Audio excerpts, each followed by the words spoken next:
Соңғы сааттарға алынған хабарлар 11 телеканалында. Саламатсыздарбы, студияда иштеп жаткан Мирлан Айталы. Алгач чыгарылыштын кыскача мазмуну менен таанышып алыңыздар. Өзгөн районундагы кар көчкүнүнүн астында каза тапкан жарандарды издөө иштери уланууда. Кечээ эле Ничке Сай аймагынан 2 жаш баланын денеси табылган. Бул маалда Ирактагы жардыруудан кеминде 17 адам көз жумду. Жардыруу террорист жанкечти аркылуу ишке ашып, жүк машинасын атайлап жардырган. Кайрадан Дональд Трамптын кызы Иванка президенттик администрациянын кызматкери болот. Анткени менен бул Америкада чоң резонансты жаратты. Бул жана башка кабарларды алдыдагы саналуу мүнөттөрдө кененирээк баяндап берем.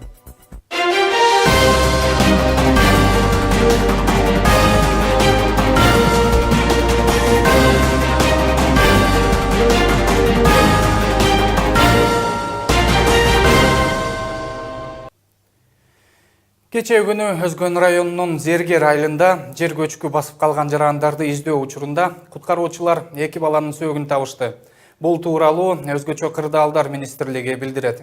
Учурда алардын аты жөнү такталууда. Ошол эле учурда жергиликтүү синоптиктер жакынкы күндөрү аба ырайынын кескин суукташын божомолдошууда.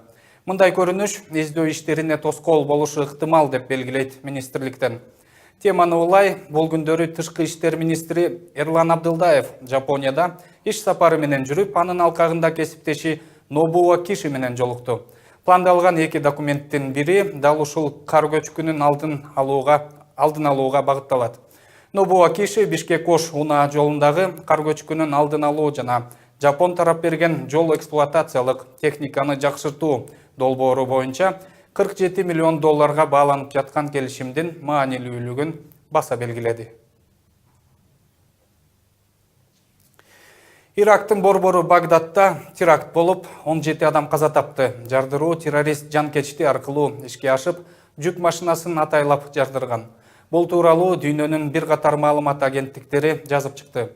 Теракт Багдадтын түштүк тарабындагы көзөмөл өткөрмө бекетинин жанында уюштурулган жана андан улам 60-тан ашуун киши жаракат алган. Анда террорчу өзүнүн жүк ташуучу унаасын катар тизилген унаалар жанында атайын жардырган. Учурда бул теракт үчүн эч кайсы террордук топ жоопкерчилик ала элек. Ааламдагы болуп жаткан кабарларды улантабыз. Кайрадан Дональд Трамптын кызы Иванка президенттик администрациянын кызматкери болот. Ал президенттин кеңешчиси кызматына ээ болду. Бул кызматка майына төлөнбөйт. Иванка анын жумушу бейформал мүнөздө болсо дагы бардык мамлекеттик кызматкерлер карманган эрежени сактаарын айтты.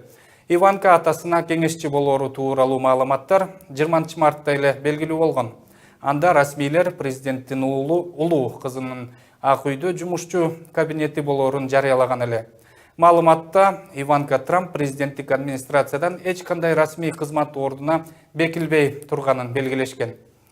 Кесиптешим Айгерим Жаныкул президент жакын туугандарын кызматка коюп жатканы жана ошол кезде бул Америка коомчулугунда кандай кабылданып жатканына токтолот.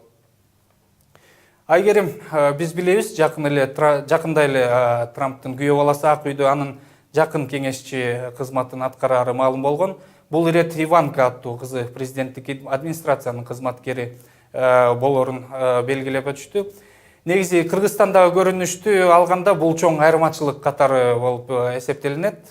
Себеби кайсы бир чиновник жакын тууган мамлекеттик кызматка орноштурса, бизде катуу сынга алынат. Бул Америкада коомчулукта кандай баа берилип жатат азыркы учурда? Рахмат, Мирлан. Албетте бул жогоруда сиз белгилеп өткөндөй, Дональд Трамптын кызы бүгүнтөн баштап ошол Ак үйдөгү кызматына расмий түрдө киришкен деген чет элдик басмалар жазып чыгышты. Мен белгилей кетейин, албетте айырмачылыктар мындайча айтканда бар болушу мүмкүн, бирок ал ошол кызматтын баягы маанисине жараша, биринчи кезекте сиз жогоруда белгилеп өттүңүз, албетте Кыргызстандын өзүндө дагы кайсы бир бийлик сересинде отурган чиновниктердин өкүл баласы болобу же өкүл энесиби же болбосо кудагыйлар ошо мамлекеттик кызматты аркалап келгендиги туурасында жанагындай журналисттердин иликтеген материалдарында окуп эле жүрөбүз, кимдин кандай тууганчыл байланыштары бар экени туурасында. Албетте ошол эле жогоруда сибирлеп өткөндөй буга чейинки кызы жанагындай кызматка киришип жатса, АУдун администрациясына ошол эле учурда буга чейин биз да маалымдаган болчубуз, ошол Иванка Трамптын жолдошу болгон Джаред Кушнер дагы ошол мындайча айтканда кайынатасынын кеңешчиси катары жумушка кирип жатышы дагы албетте бул Американын өзүндө резонанс жаратты деп айтсак болот. Себеби дегенде ошол эле баягы Трамптын оппоненттери, бул ошол Трамптын жубай кызы, кечиресиздер, президенттин кызында жашыруун маалыматтарды баягы алууга мүмкүнчүлүк болуп калат. Эми ошол учурда Ак Үйдүн жана батыш канатынан орун алган тарапты дагы отурушу өтө дагы маанилүү деген сыяктуу баягы пикирлерди айтып жатат. Ошол эле учурда буга жооп катары ошол Ак Үйдүн администрациясы кызы бул үчүн жанагындай баяна айлык маянанын албасын айтып жооп берди. Ошол эле учурда эч кандай жанагындай расмий түрдөгү орун катары эсептелбейт деп мындайча айтканда Ак Үйдүн администрациясы ушул Америка коомчулугун жоошутуп атат деп айтсак болот. Бирок ошол эле учурда ошол эле Американын өзүндөгү жергиликтүү басылмалар мындайча айтканда Дональд Трамптын баягы жубайын билебиз, Мелания Трамп деп. Мына ушул биринчи канайымдын орду баягы көлөкөдө калып калып эле кызы Иванка Трамп ушул атасынын жанында жамдап жүрүп, мындай канайымдай ролду аткарып, америкалыктар бул канайым катары ошол кызын кабылдап жатат деген дагы пикирлер айтылып жатат. Айгерим, айта кетсеңиз, бул Трамп президент болгондон тарта эле командасынын ичиндеги ызычуулар коомчулукка чыгып, журналисттер ал тууралуу байма-бай жазып жатканы кайра Трамптын нааразычылыгын жаратып жаткан көрүнүштөр менен коштолуп келе жатат да. Негизи АКШ президенти Дональд Трамптын ага кеңешчиси жана күйөө баласы Джаред Кушнер менен коопсуздук боюнча мурдагы кеңешчи Майкл Флинн, АКШдагы Орусия элчиси Сергей Кисляков менен жолугушканы айтылып жүргөн. Мунун айланасында кандай чуу эмне коштолууда? Ооба, жакшы болот. Бул негизи күйөө баласы туурасында айта турган болсок, албетте бир канча ай эле күн иштеп, тактап айтканда саналуу гана жума деп айта кетелик. Жогоруда сиз айтып өткөн Майкл Флинн сыяктуу адамдын кызматы туурасында бул киши буга чейинки ошол баягы шайлоо маалындагы кампания жүргүзүлүп, жана үгүт иштер жүргүзүлүп жаткан маалда Орусия тараптын ошол айрым көзгө басарлык жана чиновниктер менен жолугушуу туурасындагы айыптоолор эң башкысы ошол эле Трамптын жанагындай баягы журналисттерге карата болгон мамилесинин эң башкы өзөгө мына ушул сыяктуу материалдар, маалыматтар түзгөн десек болот. Себеби дегенде жанагындай Орус элчиси менен жолуккан деген маалыматты өзү дагы төгүндөп, Флинн ошол кызматынан кеткендигин биз билебиз. Ал эми күйөө баласынын жанагындай Орус чиновниктери менен болгон жолугушуусу туурасында албетте багы расмий түрдө жанагындай так кесе багы жооптор боло элек. Ошо өз кезегинде Трамп биз билебиз февраль айында эле Орусия тарапы менен эч кандай байланыш жоктугун айтып келет. Ошол учурда баягы америкалык басылмалардын бул туурасында жанагы жазып жаткан маалыматтарына карата баягы өзү маалыматты согуш катары кабылдап, жана нааразычылыгын билдирип, байма-бай айрым бир басылмаларды баягы америкалыктардын душманы деп атап жаткан сөздөрдүн баардыгы ушул жанагындай чет элдик баягы тышкы саясатка байланыштуу маалыматтардан келип жатат десек болот. Дагы бир суроо, Айгерим, мындан тышкары маалымат каражаттарында Дональд Трамптын КМШ мамлекеттериндеги ишкерлер менен мамилеси бар болгон деген маалыматтар дагы чыгып келди да. Арасында Машкевич, Храпунов, Тактакунов билебиз, криминал менен дагы байланышкан бири ысымдардын бириси. Ушуга токтоло кетсеңиз, байланышы бар болгондо кандай маалада болгон экен? Ооба, биринчи мындай маалыматтардын баардыгы ошол америкалык Today деп аталган басылмада жазылды. Анда сиз жогоруда ысымдарын атап өткөн жанагындай аттуу баштуу чиновниктер, ошол эле Орусиядан чыккан, ошол эле КМШ мамлекеттеринен чыккан бизнесмендер деп айтсак болот. Өз кезегинде албетте багы так кес айтуу кыйын, бирок ошол эле биздин кесиптештер жазган маалыматтарга караганда бул ошол криминалдык чөйрөгө байланышы бар ишкерлер деп ысымдар айтылып жүрөт. Өз кезегинде ошол буга чейин тактап айтканда жана макалада жазылган маалыматтарга караганда Дональд Трамп буга чейинки жана ишкерлик миллиардер катары тааныйбыз бул адамды. Ошол ишкерлик менен алектенип келген маалда албетте баягы кесиптештер катары жанагындай көбүнчөсү 10дон ашык ысымдар аталып жүрөт, ошол бизнесмендердин аттары. Ошолор менен кызматташып, керек болсо балким бул так кесе жазбайт ал макалада Трамптын жанагындай криминалдык чөйрөгө байланышы бар деп, бирок ошол чөйрөгө байланышы бар бизнесмендер менен алакада, мамиледе болгон деген гана маалыматты жазган. Ошол эле сиз өзүңүз да жогоруда айтып өткөндөй, Алматынын мурдагы мэри Владимир Храпунов, ошол эле Евразия банкынын башчысы Александр Машкевич, жана башка ошол жанагы иммигрант орусиялык Феликс Саттер, украиналык бизнесмен Петр Кириченко өңдүү адамдардын ысымдары аталып жүрөт. Басылманын маалыматына караганда, албетте мындай материал багы Трамптын командасындагы адамдар ошол эле жогоруда мен айткан күйөө баласын ошол орусиялыктар менен байланышы бар деген маалыматтардын үстүнө багы үстөккө босток байгы маалыматтарды кошту десек болчудай да. Кайрадан сөз өзүңүз. Рахмат. 11 каналынын баяндамачысы мен кесиптешим Айгерим Жаныкул АКШ президенти Дональд Трамптын жакындарынын кызматтарга коюлуп жатышы тууралуу айтып берди.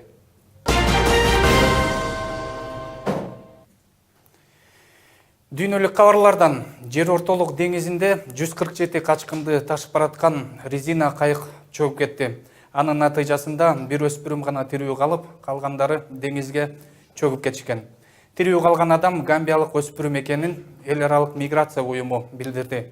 Ал өспүрүм шаршемби күнү Испаниянын Канар аралдарынын жээгине сүрүлүп чыккан таштандылардын арасынан табылган. Учурда ал Сицилия аралындагы ооруканалардын бирине жайгаштырылып, бирок абалы оор бойдон экени айтылууда. Өспүрүмдүн айтымында алар Ливиядан 2 күн мурун 147 адам менен кайыкта жолго чыгышкан. Алардын арасында 5 жаш бала жана кош бойлуу келиндер да бар болгон. Учурда калган 146 качкындын сөөгүн издөө иштери жүрүүдө. 29 мартта өлкө башчы Алмазбек Атамбаев ички иштер министри Улан Исраиловду кабыл алды. Жолугушууда президент өлкөнүн укук коргоо органдарын реформалоонун алкагында ички иштер органдарынын ишинин натыйжалуулугун жогорулатуу боюнча көтөрүлүп жаткан чаралар тууралуу маалымат алып, учурдагы саясий акциялар тууралуу тапшырмаларды берди. Теманы улай, акыркы учурда өлкөдөгү саясий кырдаалдарда коомдук коопсуздукту камсыз кылуудагы тартип коргоо кызматкерлеринин иш аракеттери. Элдик сакчы биримдигинин башчысы Алга Кылычев менен ИИМдеги реформалар тууралуу азыр сүйлөшөбүз.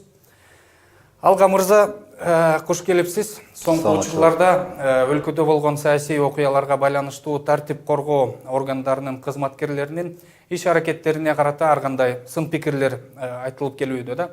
Өзгөчө башаламандык уюштурууга аракет кылган жарандарды кармоо учурунда мыйзам бузуулар көп болуп, уруп сабалды деген айыптоолор болуп атат да. Сиз бул тууралуу кандай пикирдесиз? Негизинен эми бул жерде саясий өңүттө баягы ошол азыркы эле кечээки өткөн Садыр Жапаровдун митингин айта турган болсок, бул өтө эле саясатташтырып, чындыкка дал келбегендей сөздөрдү айтып жатышат. Мен өзүм элдик кошундардын негиздөөчүлөрүнүн бири катары ушул мамлекеттин ошо ички иштер кызматкерлери элдин ортосунда бир тынчтык орносо экен деп мындай саресеп карап турдук.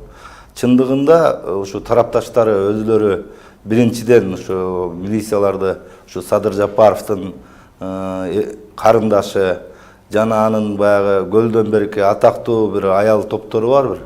Ушулар менен өзүлөрү туугандары менен биргеликте милицияларды ургулап, чапкылап, тосмолорун талкалашып, андан тышкары ушу мэрия айдап келген автоунааны талкалап, туура эмес басымдарга жасады да. Эми бул жерде милициялардын ал кезде чындыгында эле өзүлөрүнүн ишин аткарды десек болот. Биздин коопсуздугубузду сактады.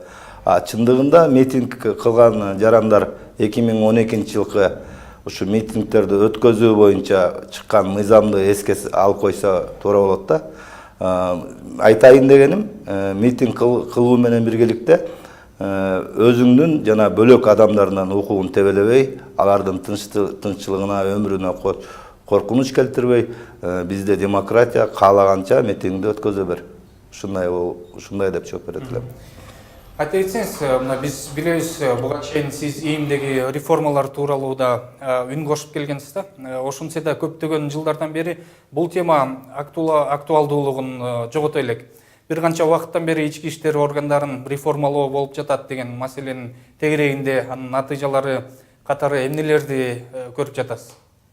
Эми бул жерде баягы такыр эле жылыш болгон жок. Ички иштер кызматкерлери алдыга жылган жок деп айтса абдан жаңылышат. 2010-жылдан баштап ушу өлкө жетекчибиз, президентибиздин жеке мындайча айтканда өзүнүн инициативасы менен дейбизби, башкаруусу менен дейбизби, абдан ушу ички иштер кызматкерлерге жеке эле күч түзүмдөргө, андан тышкары эле ошол мугалимдер, врачтарга көп айлык жагынан, андан тышкары канчалаган бул тарыхта болуп көрбөгөн ушу эгемендүүлүк алгандан бери үйлөр, алардын жаткан жеринен бери ушу салып, үйлөрдү куруп, бул жагынан жакшы эмелер болуп атат, мындайча айтканда өсүштөр болуп атат. Андан тышкары ички иштер министрлигинде бүгүнкү күндө көптөгөн алдын ала мындай ыраазы болуп, мындай айта турган да реформалар толтура. Мисалы, абдан чынында баягы базалык техникалык жактан, ошол эле баягы көптөгөн кылмыш ачуу боюнча дагы көптөгөн азыркы кезде дүйнөлүк биз эмес, дүйнөлүк мааниде көңүл чордонундагы абдан коркунучтуу террористтик терроризмге каршы аракеттер дагы бул ички иштер кызматкерлеринин күч түзүмдөрүнүн эмгеги десек болот. Кудайга шүгүр, бизде кээ бир коңшулаш мамлекеттерге караганда керек болсо демократиянын туу чокусу деленген ушу Франция, бөлөк жактарды көрүп атабыз, даже Россияда көрүп атабыз. Андай ушундай ыплас, коркунучтуу нерселердин алдын алып атат да. Андан тышкары реформаны биз айтып кетсек, мисалы, ушу ички иштер министринин жеке инициативасы менен ушу ички иштер кызматкерлерин даярдаган атайын окуу жай мурун 300 адамдан туруп эптеп эле окуталы. Мисалы, бир билими бар 100 адам ушундай тапшырса, мектепти бүтүп келип, калган 200-ün эптеп эле баягы эме менен базаны ушу орунду толтуруш үчүн эле мындай окутуучу да азыр кескин андайларды кыркып, жакшылап билимге дагы баа берип, азыр 100, мен калп айтпасам бир 120 эле быйыл ушундай эме алынды да. Түшүнүктүү. Айта кетсеңиз, кыргыз коомчулугунун милицияларга болгон мамилеси да дайыма мындай маал менен көтөрүлөт да. Негизи эл арасында милицияга болгон ишенимди кандай жогорулатса болот? Негизи ишеним көрсөтүп жатат деген ойдосузбу? Коомчулук. Мен чынында баягы ушу 2010-жылы ушу мамлекетибизде кандуу Бакиевдин кандуу режими өткөндөн кийин, ал тактысынан кулагандан кийин күч түзүмдөрү такыр иштебей алган учурда, мамлекет жоголуп кетчү учурда, ушу баш аламандыкта бизге милициянын орду кызматы канчалык деңгээлде керек экенин өз жон тери менен сезген катар инсан катары айта кетсем, ал кездегилерден салыштырмалуу бүгүн жакшы эле өсүштөр бар да. Эми мындайча айтканда, милицияга баягы таарынып, туура эмес деп айткан коомчулукта адамдар бар. Мүмкүн бири кумалакмайды, бир карымайды, бир кумалакмай чиртет демекчи. Арасында да туура эмес баягы ички иштер кызматкерлери бар. Мурунку ички иштер министри Мелис Турганбаев дагы, азыркы ички иштер министри Улан мырза дагы бүгүнкү күндө ошол кылмыш дүйнөсүнө аралашып жүргөн, ошолорду көмөктөшүп жүргөн, баңгизатын саткан кызматкерлерди, бул форманы, ыйык форманы булуп алаган кызматкерлерди таап, аларды жазага тартып, жакшы тазалануу менен баштады деп айтсак болот да. Мунун жемиши келечекте Кудай буйрса алдыда көрө жатабыз. Алга мырза, сизге рахмат, келип маяк куруп бергениңиздерге. Рахмат. 11 каналдын түз эфиринде элдик сакчы биримдигинин башчысы Алга Кылычев менен ийимдеги жүргүзүлүп жаткан реформалар тууралуу баарлаштык.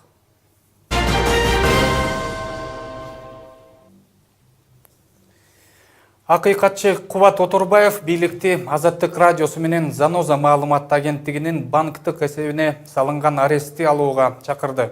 Бул тууралуу ал бүгүн Бишкекте Акыйкатчы институту уюштурган тынчтык акцияларын уюштуруу жана сөз эркиндиги боюнча жыйында билдирди. Оторбаев айрым массалык маалымат каражаттар менен башкы прокуратуранын соттошуусу тууралуу комментарий берип жатып, президент менен башкы прокурорду массалык маалымат каражаттарга койгон доосунан баш тартууга үндөдү. Призываю судебные органы. Мен президенттен ошол эле Заноза интернет басымына жана Азаттык радиосуна болгон айыпты жеңилдетүүнү суранып кетет элем. Эгерде биз интернет басымын жана Азаттык радиосун жоопкерчиликке тартып жатсак, анда биз башка буйруктуу далили жок материалдарды басып чыгарып жаткан массалык маалымат каражат өкүлдөрүн да жоопко тартылыш керек деп эсептейм. Эске сала кетсек, 9 мартта башкы прокурор Индира Жолдубаева президент Алмазбек Атамбаевдин ар намысын жана беделин коргоо боюнча доо арыз менен сотко кайрылган. Ал доо арызга эки жалпага маалымат каражаттарында жарыяланган камактагы депутат Өмүрбек Текебаевдин адвокаттарынын билдирүүсү себеп болгон. Алардын айтымында Текебаевдин колунда 16 январда Дача суу айылына кулаган учактагы жүктүн президенттин үй бүлөсүнө таандык экендигин тастыктаган маалымат болгон. Башкы прокурор анда соттон макалаларда айтылган маалыматтарды жокко чыгаруудан тышкары Азаттыктан 10 миллион, Заноза Кейджи сайтынан 3 миллион кенемте сураган. Эске сала кетсек, 22 мартта Заноза Кейджи сайты Бишкек шаардык Ленин райондук сотунун судьясы Жылдыз Жумабаева Промедиа жана Азаттык медиа мекемелеринин банк эсептерин камакка алууга аныктама чыгарганын билдирген. Билим берүү министрлиги мектептерде окуу китептери үчүн ижара акыны кайра киргизмей болду. Ошентип бир китептин ижарасы 200 сомдон бааланат. Эске салсак, мындай практика буга чейин орто мектептерде да болгон. Тактап айтканда 1996 жылдан тарта 2006 жылга чейин колдонгону үчүн окуучу ар бир китеп үчүн мамлекет акча төлөп келчү. Мындай зарылчылык эмнеге байланыштуу болуп жатканын Билим берүү министрлигинин өкүлү Уланбек Мамбетакуновдун өзүнөн сурайбыз. Улан мырза, куш келипсиз. Адегенде түшүндүрүп берсеңиз, окуучулар кайрадан китептер үчүн акча төлөп жатканын себеби эмнеге байланыштуу болуп атат? Мындай акыны 10 жылдан бери төлөбөй бекер окуп келишкен да. Саламатсыздарбы. Бүгүнкү күндө Кыргыз Республикасынын мыйзамына ылайык республикалык бюджеттен 120 миллион сом окуу китептери, мектептер үчүн окуу китептерине бөлүнүп келет. Бирок ошол эле учурда 83,6% гана окуу китептери менен камсыздалган. Анан басып чыгарууга зарыл деп эсептелген 136 окуу китебинин ичинен министрлик тарабынан 40 аталыштагы окуу китептери чыгарылат. Ошол эле учурда министрлик тарабынан ошол көйгөйлөрдү чечүү үчүн ар кандай жолдор изделүүдө. Мисалы, гранттык жана донордук каражаттардын эсебинен китеп басып чыгаруу. Ошол эле учурда электрондук китептердин электрондук версиясын министрликтин сайтына жайгаштыруу. Анан азыркы учурда ошо китептерди ижарага берүү механизми иштелип чыккан. 23 мартта өкмөттүн буйругу менен пилоттук түрдө Чүй облусунун Жайыл районунун мектептеринде, жалпы билим берүү мекемелеринде окуу китептерин ижарага берүү механизми башталат. Анан өзүңүз айтып кеткендей, бир китеп үчүн 200 сом эмес, 20 сом, бир китеп үчүн ижара акысы 20 сом деп белгиленген. Ошондо орточо эсеп менен 1-класста 2-3 китеп болсо, ошого окуучулардын энаталары 60 сомдон төлөшөт. Анан бул азыркы ошо пилоттук түрдө башталып келаткан иш-чара. Уланбек мырза, мына экинчи суроодо, эгер китептерден түшкөн ижара акынын каражаттары жаңыл курал жарактарга жумшалат деп жатсаңыздар, конкреттүү түрдө кандай китептер басылып чыгышы мүмкүн? Чоң рахмат. Азыркы учурда билим берүүнүн эң негизги талабы жаңы окуу предметтик стандарттарды иштеп чыгуу, ошол эле жаңы нуктагы программаларды иштеп чыгуу. Ошого жараша азыркы учурда окуу китептери жаңылануу керек деген маселе чыккан. Анан биринчи 6 класска чейин министрликтин өнөктөшү Дүйнөлүк банк тарабынан китептер иштелип чыккан, басылып чыккан. Азыркы учурда 7-9 класстардын окуу китептери ошо жаңы предметтик стандарттарга ылайыкташтырылган окуу китептери жазылып атат. Ал болсо Азия өнүктүрүү банкы тарабынан каржыланып, анан мектептерге ошо жаңы муундагы окуу китептерине гана ижара алабыз деп ошонун үстүндө иштеп жатабыз. Түшүнүктүү. Биз билебиз, мына орто мектептердеги китептердин баары Союз малынан беркилер да. Алардын баарын эми жаңылатуу үчүн канча каражат жумшалчудай? Азыркы учурда каражаттарды мен так эсебин азыр айта албаймын сиздерге. Бирок ошол өнөктөштөр бүткүл Дүйнөлүк банк, анан Азия өнүктүрүү банкы тарабынан каржыланып, анан республиканын мектептеринин баары окуу китептери менен камсыз болот деген ойдомун. Бирок ошол азыр айтып кетчү нерсе, бул процесс этап менен жүрө турган нерсе. Азыркы учурда ошо мен айтып кеткендей 7-9 класстын жаңы муундагы китептери даярдалып, авторлор иштешип, буюрса ошо 2019 жылы 7-9 класстардын окуу китептери жарыкка чыгат деген. Акыркы суроо, айта кетсеңиз, негизи эле учурда мындай китеп басуу, чыгаруу жагы кандай деңгээлде Кыргызстанда? Эгер өзүбүздүн күчүбүз жетпей жаткан болсо, кандай китептер окуучулар үчүн муктаж болуп жатат да биздин окуучуларга? Же болбосо чет өлкөлөрдөн кандай окуу куралдарын алып келиш керек? Анан эми биз суверендүү Кыргыз мамлекети болуп аткандан кийин негизи биздин авторлор деле дүйнөлүк деңгээлдерге туура дал келген авторлорубуз бар. Ошолор бизден деле биздин авторлор биздин шартка жараша, биздин менталитетке жараша, ошо Кыргыздын улуттук салтына жараша китептерди басып иштеп, анан басып чыгарат деген ойдобуз. Анан ошондой эле чет өлкөлүк консультанттарыбыз бар, ошолор менен биргелешип иштеп, азыркы жаңы муундагы китептер кандай болуш керек, компетенттик мазмундагы китептер, окуу китептери кандай болот, ошолордун баарын биргелешип иштеп атышат. Уланбек мырза, сизге рахмат, убактыңызды бөлүп маек куруп бергениңизге.